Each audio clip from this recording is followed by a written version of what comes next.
David Cunningham, thank you very much. Well, ladies and gentlemen, good afternoon. Thank you so much for coming on this lovely day. What I wanted to do was just start off by reminding ourselves just exactly how popular Margaret Lockwood actually was. And in her heyday, in the 1940s, she was receiving an astonishing 50,000 fan letters every month. And these were the days before BAFTA, so we didn't have those sort of film awards. We had the Daily Mail. They created what they called the National Film Awards in order to celebrate 50 years of British picture. And in the inaugural ceremony in 1946, Margaret Lockwood was awarded the Most Outstanding British Actress during the war years. And then in 47 and 48, she was awarded Best Film Actress of the Year. 3 consecutive wins, something that no other actor or actress had ever done. And bear in mind, the contemporaries were the likes of John Mills, Anna Neagle, Gene Simmons, so she was in some fine company there.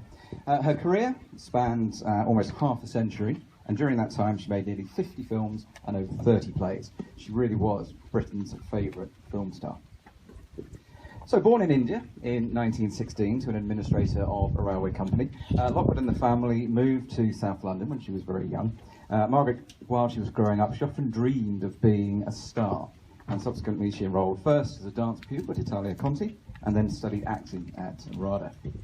7 ingenue films or roles followed as Margaret Lockwood cut her teeth in the acting world, but it was her role as a young nurse in Carol Reed's Bank Holiday in 1937 that really established her as a star.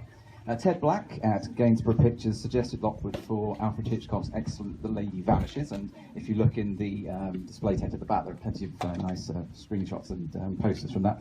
And this gave her international status. And as a result of that, she went over to the States to make a couple of films.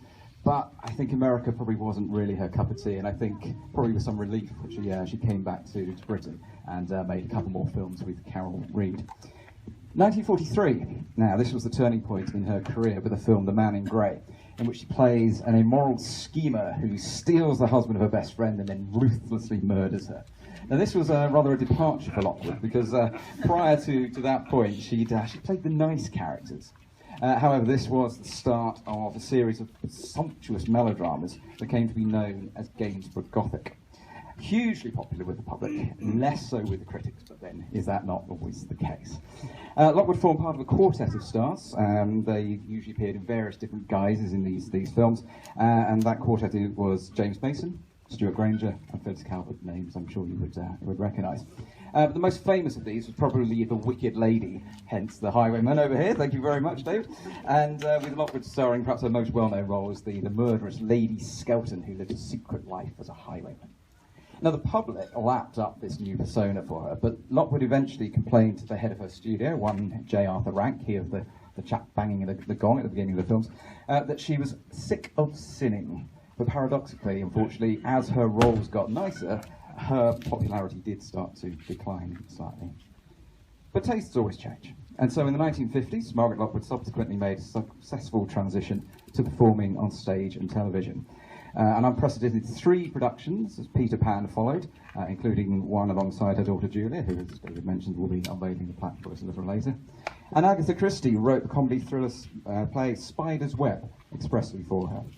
She was still active in film, however, and actually gave a really fine performance in 1955 with Dirk Bogarde in Cast a Dark Shadow. Now, in the 1960s, she starred in the popular television series The Flying Swan, and also found further popularity with John Stone in the highly regarded legal drama Justice, which ran for 3 seasons in the 1970s, a series, incidentally, that's getting a whole new audience with a recent DVD box set release. Now, Margaret made a final film appearance with Richard Chamberlain and Gemma Craven in the Cinderella musical The Slipper and the Rose. She played the stepmother, with the wicked omitted, but no doubt implied. And Margaret Lockwood retired after her final stage appearance in 1980, and 1 year later, she was recognised or honoured at Buckingham Palace with a CBE for services to acting.